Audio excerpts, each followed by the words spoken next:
একটা বৃহত্তর ইস্যু, তার মধ্যে তিলোত্তমার বিচারটি একটি কেন্দ্র, বিশেষ কেন্দ্র। তাছাড়াও দুর্নীতির বিরুদ্ধে, তাছাড়াও প্রশাসনের বিরুদ্ধে অনেক রকমের ক্ষোভ জমে আছে, যেগুলো তাদের শুধরাতে। লাস্ট হচ্ছে শাসক বারবার উৎসবে ফেরার কথা বলছে, শাসক।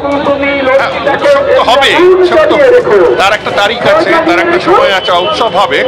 আমার মনে হয় উৎসবের মধ্যেও প্রতিবাদ হবে।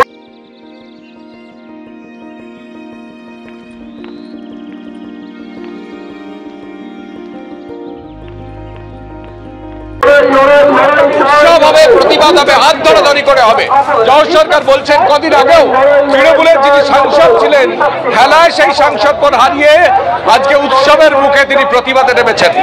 এখানে আমরা ছবিগুলো দেখতে পাচ্ছি, সাধারণ মানুষ মূলত আজকে রাস্তায় নেমেছেন। কোনো দলের পতাকা নেই, জাতীয় পতাকা দেখতে পাচ্ছি, দলের পতাকা নেই, এবং সেখানেই প্রচুর মানুষ আসছেন। দেবদূত ঘোষকে আমরা দেখতে পাচ্ছি হাঁটছেন, আমরা হাঁটছেন, এবং পাশাপাশি প্রচুর মানুষ। দেবদূত আজকে প্রচুর মানুষ হাঁটছেন, আজকে আবার চিকিৎসকরা কর্মবিরতি ডেকেছেন।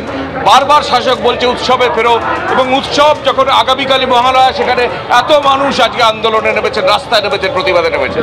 আসলে মানুষের মনটা তো উৎসব করার জন্য তৈরি নয়। সাধারণ মানুষ ক্ষুব্ধ হয়ে রয়েছেন যে দীর্ঘদিন ধরে স্বাস্থ্য পরিষেবায় যে কেলেঙ্কারিগুলো ঘটেছে, সাদা কাতা জমা দিয়ে যারা পাশ করে গেছেন তারা কেমন ডাক্তারি করবেন। তার মধ্যে একটা স্ফুলিঙ্গের কাজ করেছে হচ্ছে তিলোত্তমার বিষয়টি, তার মৃত্যু এবং ধর্ষণের ঘটনা।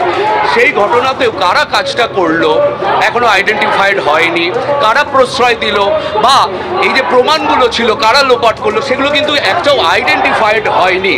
এবং যেটা বলা হয়েছিল যে তারা সুরক্ষিতভাবে জুনিয়র ডাক্তাররা কাজ করতে পারবেন, প্রশাসনের থেকে দেখা হবে তারা যাতে সুরক্ষা পায়।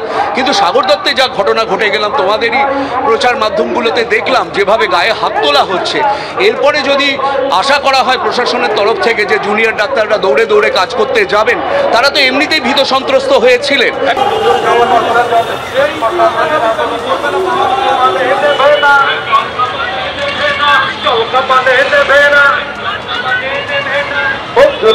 এই ছবি আপনারা সরাসরি দেখছেন, উজ্জ্বল মুখোপাধ্যায় আমাদের প্রতিনিধি রয়েছেন।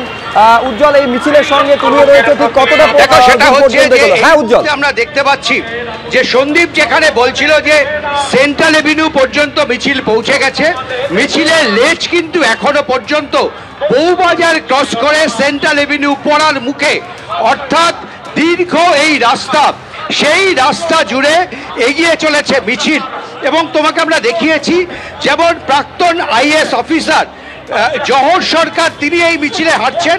ঠিক একই রকম ভাবে যারা এই কলকাতার বুকে রিক্সা চালায়, ঠেলা রিক্সা চালায়, সেই রিক্সা চালক বন্ধুরাও তারাও কিন্তু এই মিছিলে শরিক হয়েছেন, এই মিছিলে সামিল হয়েছেন।